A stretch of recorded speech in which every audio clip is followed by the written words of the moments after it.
transforms into the ultimate act of courage.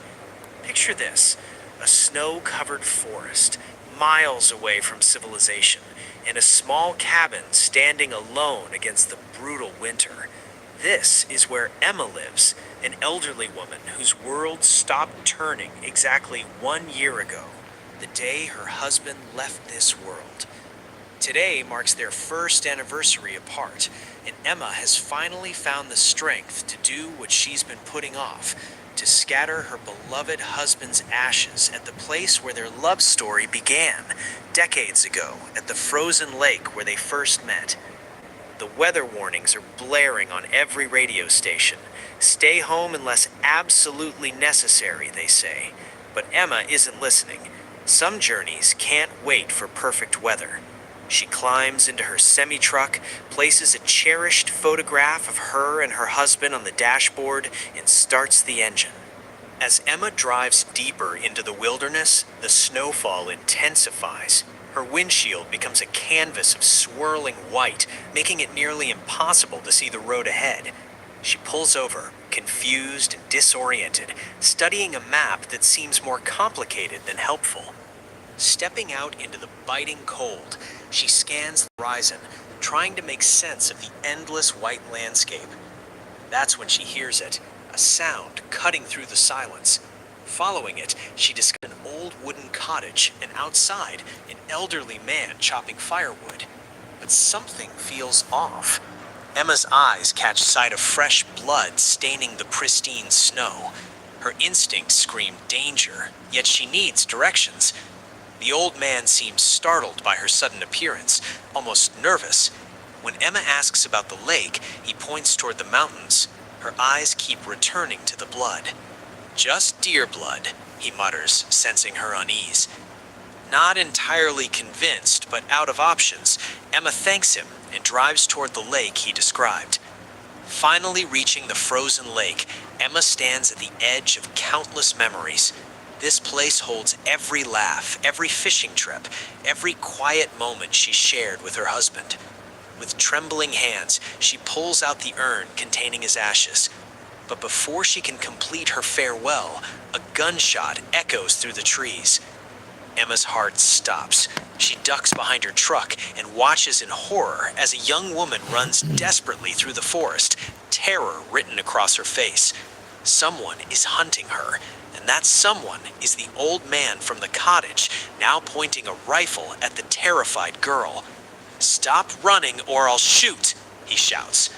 The girl has no choice but to follow him back to the cottage. Emma's mind races. Who is this girl? Why is she being held captive? What kind of nightmare has she stumbled into? She reaches for her phone. No signal. Of course, she's in the middle of nowhere. Emma decides to leave, to get help, but fate has other plans. Her truck gets stuck in a hidden ditch beneath the snow.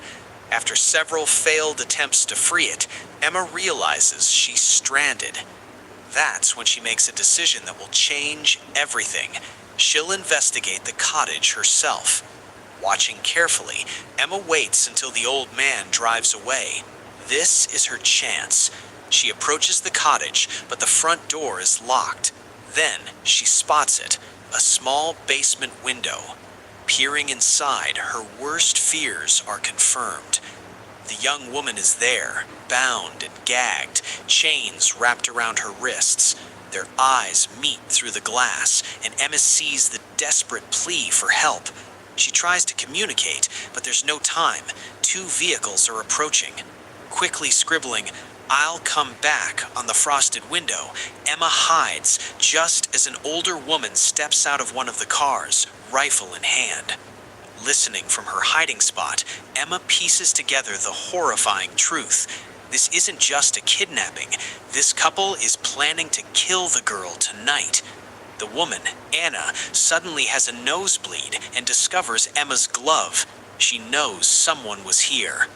That woman who came asking for directions, the old man, Reinhold, realizes. It must be hers. Anna's face turns red with rage. If Emma talks, they're finished. She grabs her rifle and forces Reinhold to help her hunt Emma down.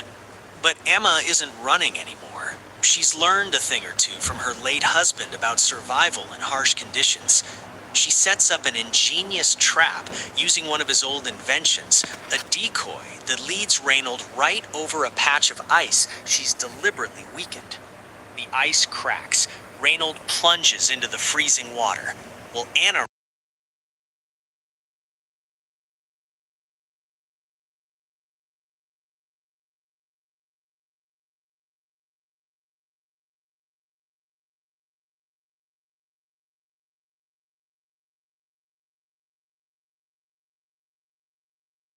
vision.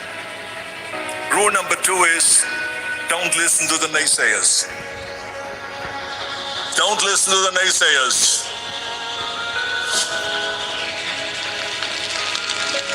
Everything I ever did, the thing that I heard out of people's mouth was, that's impossible. That can't be done. Or no. That is exactly what I heard, and of course I proved to the people that it can't be done. So whenever someone said to me, it can't be done, I heard it can be done. When they said no, I heard yes. And when they said it's impossible, I heard it is possible. I'm a strong believer of what Nelson Mandela said, that everything is always impossible until someone does it. Well, I'm going to be the one that said to myself, I'm going to do it and I'm going to show it to them. Maybe it has never been done before. That's perfectly fine with me. But I'm going to do it. And I did not listen to the naysayers. It's all about the hard work that you put in. I said to myself, in bodybuilding I worked out 5-6 hours a day. I'm going to do the same thing now for acting.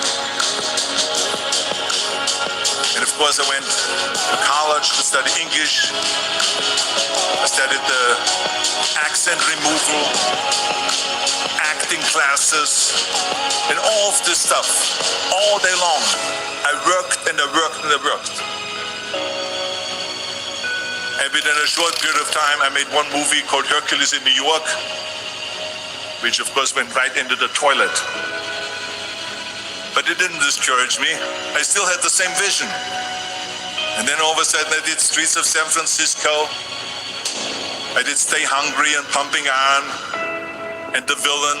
And then all of a sudden I was asked by Dino De Laurentiis and by Universal Studio to star in Conan the Barbarian. And after I did Conan the Barbarian, the director at the press conference said to the press, the director was John Milius. He said to the press, if we wouldn't have had Arnold, we would have had to build one.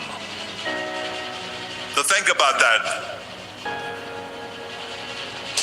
The very body that they said can never be sold because the time is wrong.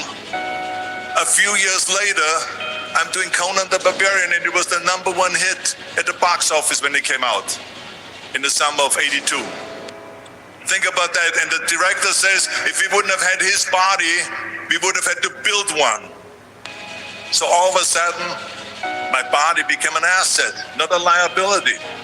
And the same thing was with Terminator. After we were finished filming Terminator, Jim Cameron said to the press, if Arnold wouldn't have had that accent and talked like a machine, I think the movie wouldn't have worked. So think about that. The body and the accent that they attacked was an asset. But I didn't listen to those losers. I didn't listen to them at all. It's just the reality of it is that you cannot listen to the naysayers. So this is a very important lesson for all of you. So when someone says, no, this is a stupid idea, you in your mind, you don't have to say it, but in your mind just say to yourself, you asshole. What do you know?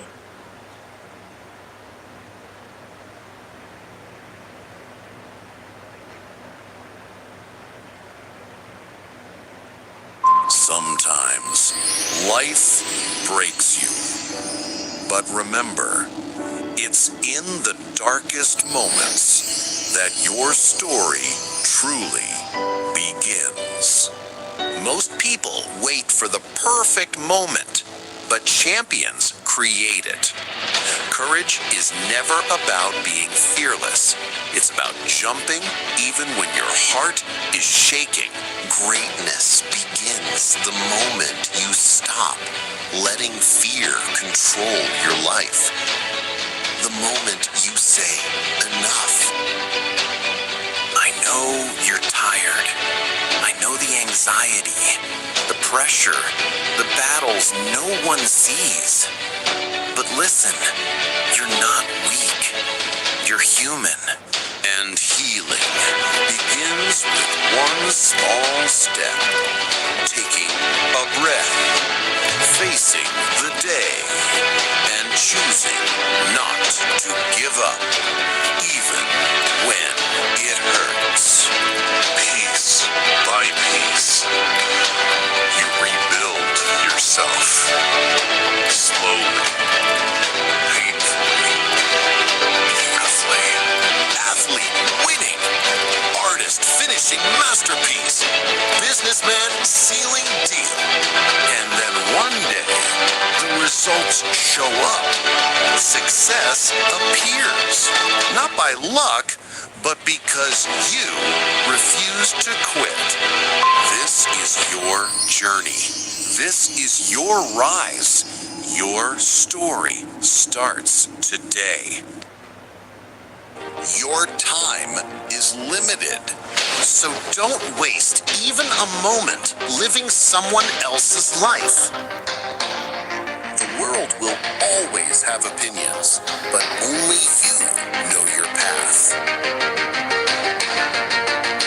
Trust your heart. Follow what sets your soul on fire. Because your story is yours alone.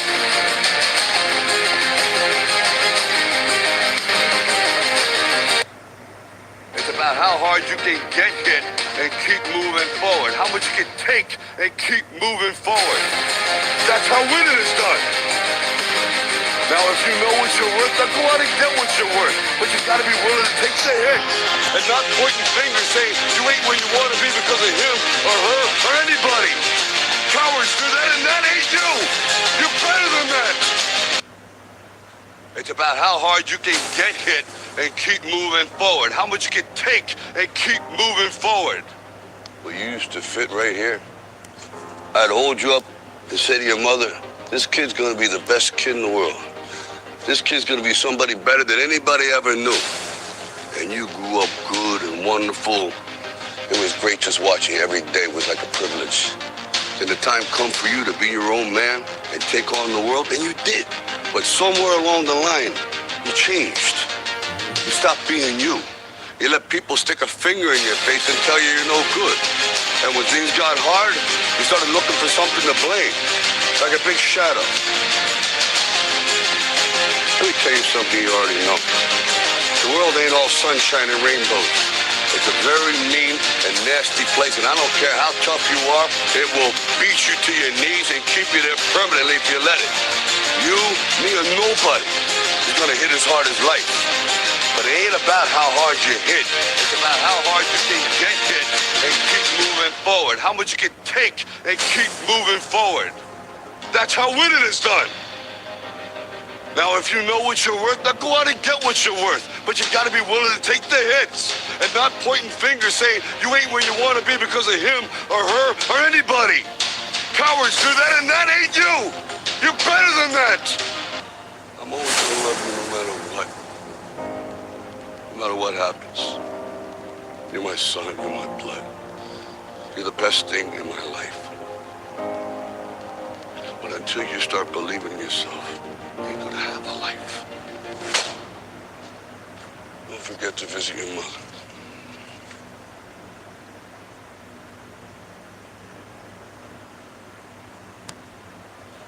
I'd like for them to say he took a few cups of love.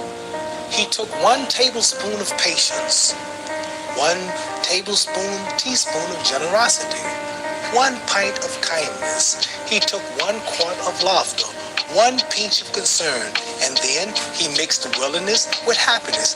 He added lots of faith, and he stirred it up well. Then he spread it over a span of a lifetime, and he served it to each and every deserving person he met.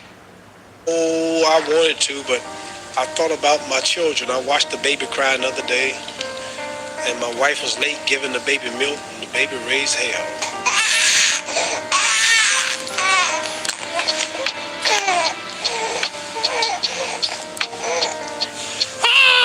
Just hollering. Don't know where they're going to get it, but they just expect you to have it. And I looked at about 6 more coming, and I said, 10 years from now, we'll be fighting. 10 years from now, that baby will just be 10 years old.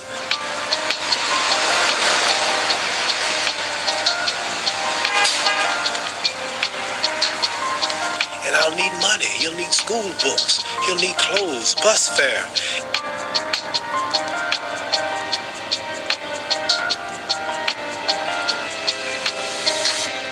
And then 20 years from now, my daughter need a house, or she'll need a job. And it'll be shame to say Muhammad Ali's daughter, a waitress in a restaurant.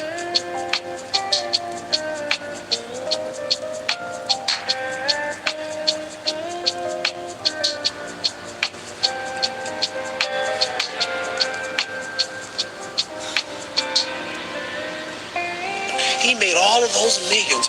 Oh, there's his son over there. There's in here. What I'm trying to say, I can earn enough money in 5 years.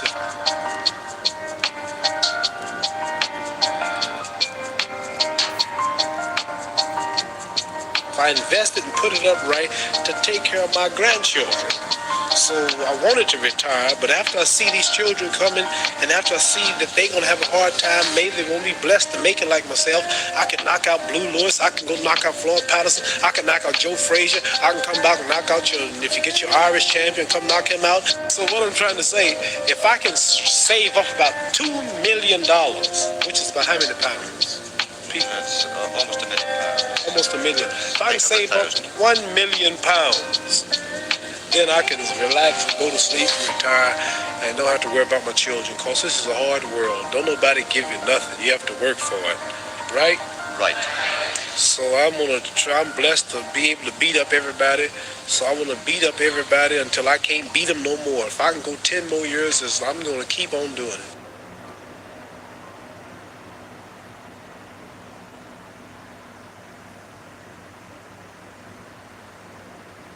And I'll need money. He'll need school books. He'll need clothes, bus fare. And then 20 years from now, my daughter need a house, or she'll need a job. And it'll be shame to say Muhammad Ali's daughter, a waitress in a restaurant. He made all of those millions. Oh, there's his son over there. There's in here. What I'm trying to say, I can earn enough money in 5 years if I invest it and put it up right to take care of my grandchildren. So I wanted to retire, but after I see these children coming, and after I see that they're going to have a hard time, maybe they won't be blessed to make it like myself, I can knock out Blue Lewis, I can go knock out Floyd Patterson, I can knock out Joe Frazier, I can come back and knock out if you get your Irish champion, come knock him out. If I